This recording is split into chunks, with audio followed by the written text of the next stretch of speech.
The He Gets Us ads. We talked about the He Gets Us ads in the last Super Bowl A couple times. a year ago.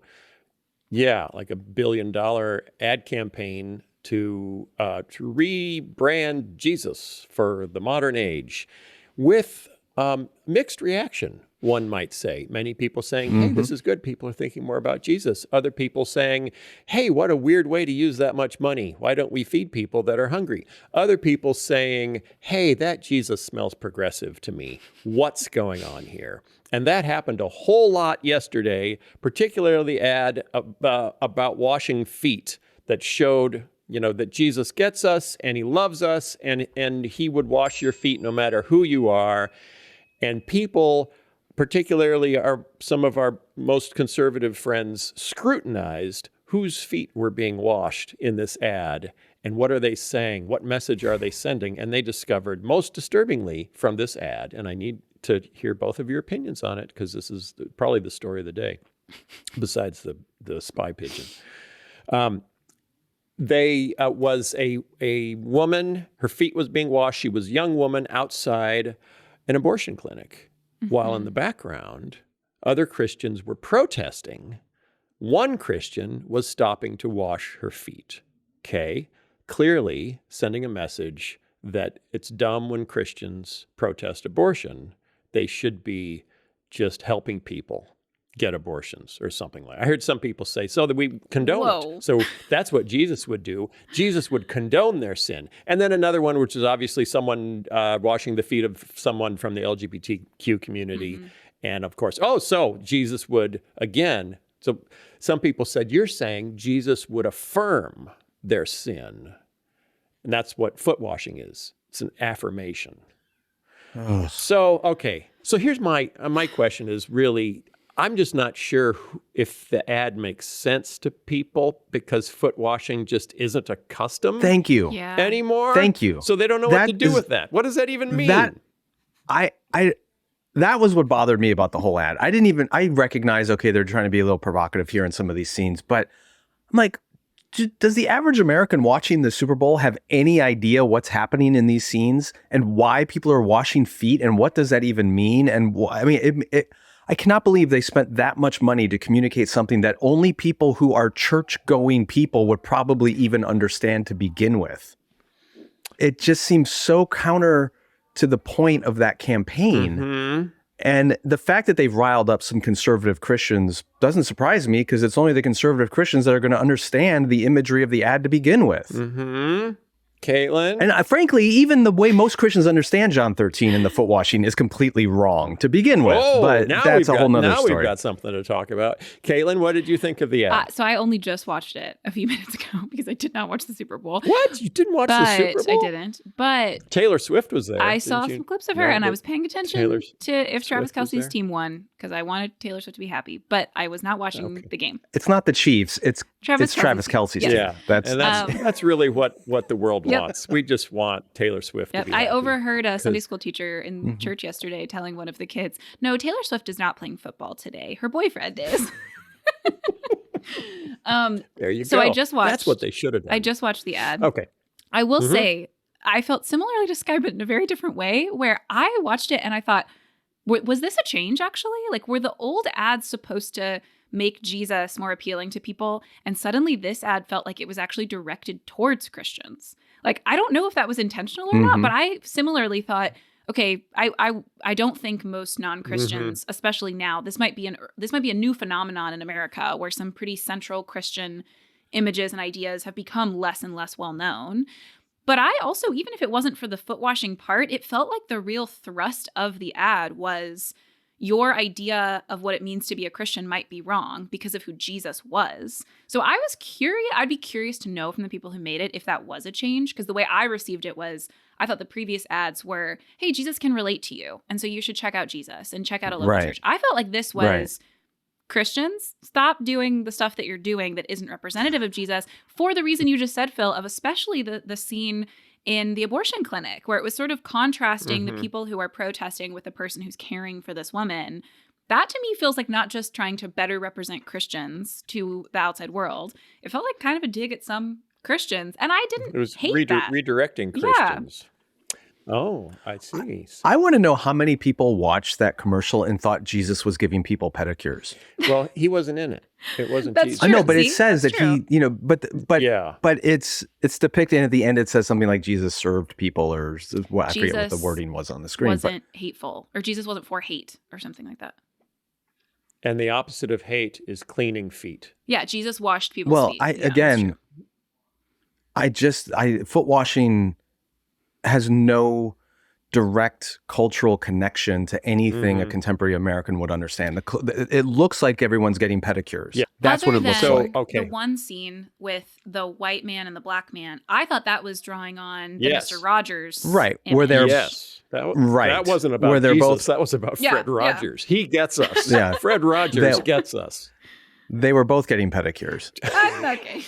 Okay. Now tell me if I'm wrong, Sky Jatani and Caitlin Chess, both who have gone to way more school than I have, each individually and collectively even more. Foot washing was something you had to do in the ancient world because you were walking around in dust and animal poop. So every That was time more you came specific, inside, but you had dust and horse poop on your feet. And most people in that culture wore sandals, open Right. open So toed. you don't just kind of- have right. horse poop on your boots. You got horse poop on your feet you're a little fixated when you come inside. on that part. I don't Caitlin, you want that tracked into your house, Caitlin? personally no. Nope. Do you know? Oh, I don't think you appreciate this, Caitlin. Okay, before when the car was invented, many people thought it would Were be you the alive end. for that? Yes. When the car was invented and popularized, many people thought it would be the end of pollution. That was one of the ads for cars. It would be the end of pollution because when people thought of pollution, they thought of horse poop. Because every day in the city of Chicago, enough horse poop hit the streets to cover a football field 3 feet deep every day.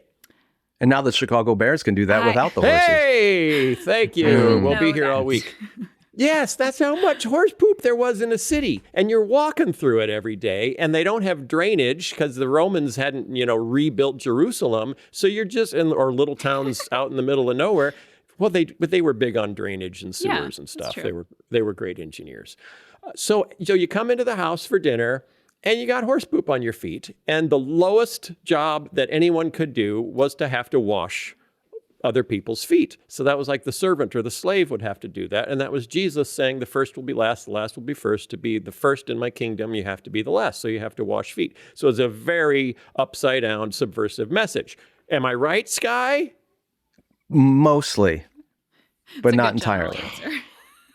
That's Yeah. really... I mean, you what you've described is for the purpose of foot washing, all that is accurate. That's true. But when you actually look at the scene in John 13 and what Jesus is like, it drives me up the wall that story is taught as a model of so-called Leadership. servant Yeah, leadership. that's how you It's run a not. company. It is not servant leadership. I've written about this in one of my books, but it's Jesus deconstructing the pride and honor of his own disciples. And he's explicit about this. He said, a servant is no greater than his master. And there he is, their master, taking the lowest possible place. It was Jesus' way of humiliating himself, and in the process, humiliating his own disciples.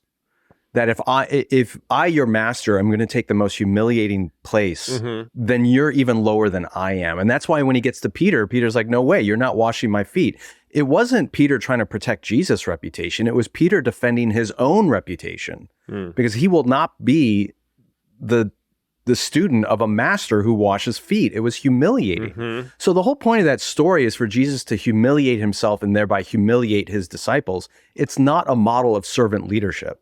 Okay. And but nobody I was went to a celebrating or leadership- praising Jesus for washing feet. I went to a leadership summit at Willow Creek, and they said it was how we lead people No. by washing. Because here's the difference. Their In feet. most Christian communities in America today, if you serve people in a humble way, you will be celebrated for that. If you're the senior pastor and they see you taking out the garbage, someone's going to say, oh, look at what a great servant leader Pastor Phil is. He's taking out the garbage. That gets celebrated in our culture, that kind of humility. What Jesus did that day was not celebrated.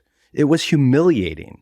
And that's the difference. Okay. So then what's, because I was trying to figure out what the analog would be. Like There isn't one. That's what's so hard. like cleaning bedpans at the hospital. Driving Uber? Like what? The If problem Jesus is- shows up driving Uber, would we say, I But don't this want to is- follow a guy who drives Uber? This is the point, is we have been 2,000 years impacted by Christian values and virtues. So that kind of humility that you see in John 13 in our culture today is actually validated and seen as a virtuous thing. It was not valued and seen as virtuous at the time Jesus did it. Oh, wow. Caitlin, help. I- He's confusing me. And he said Pastor Phil, and that really confused me. I think that Sky is right, but I also think maybe actually this ad gets at one of the few things that could be an interesting analog, which would be, and this is evidenced also in the reactions to this ad, which is that one of the lines you often don't cross in our culture is associating with the wrong kind of people. Like that was true at the time, and that is still very true now. Not in necessarily the same ways. You won't get shamed in most churches for hanging out with impoverished people. But hanging out with someone who's waiting to go into an abortion clinic, hanging out with someone who's part of the LGBTQ community, hanging out with someone who's of a really different political affiliation than you, or who's participating in politics in a way that you wouldn't, building relationships across those differences can actually bring a lot of shame. Like we talk a lot about how biblical culture was an honor shame culture, and we don't have that anymore. There are differences, but also we do have a strong sense of shame when it comes to if you affiliate with the wrong kind of people. It's not just that I'll say you're a bad person. It's that I will think poorly of you. I will want to kind of shame you for this affiliation. And again, in that sense, like I don't think everything about this ad is wonderful. I do have some questions about how we use that amount of money. But I do think that if this was, as it seemed to be to me, more targeted towards Christians, it's a pretty effective message to say, are you willing to be shamed by your associations? Are you willing to risk being, shamed for your associations in order to love people really radically, in order to actually get to know them, ask questions, be curious about who they are, have a relationship with them before you might bring up how your faith describes what a flourishing life looks like, and what it doesn't look like. Before you talk about sin, before you talk about what God thinks about certain things they're doing, are you willing to risk being associated with them before they've repented of things that you think are really wrong and that you might be right are really wrong? That's a good message, I actually think, for a lot of Christians. So, Caitlin, I think you're absolutely correct. The real takeaway you should get from that scene of Jesus washing the disciples' feet is not servant leadership. It's that Jesus loves people to the point that he doesn't care about his own reputation. That's what we are to emulate. Are you willing to take up your cross and die to yourself to the point where you do not care what people think about you? And whether it's associating with the lowly or associating with people on the other side of the political spectrum, whatever, that idea of surrendering my reputation is what we're called to. And I don't know what the analogous way to convey that is in a television commercial, but that's the message.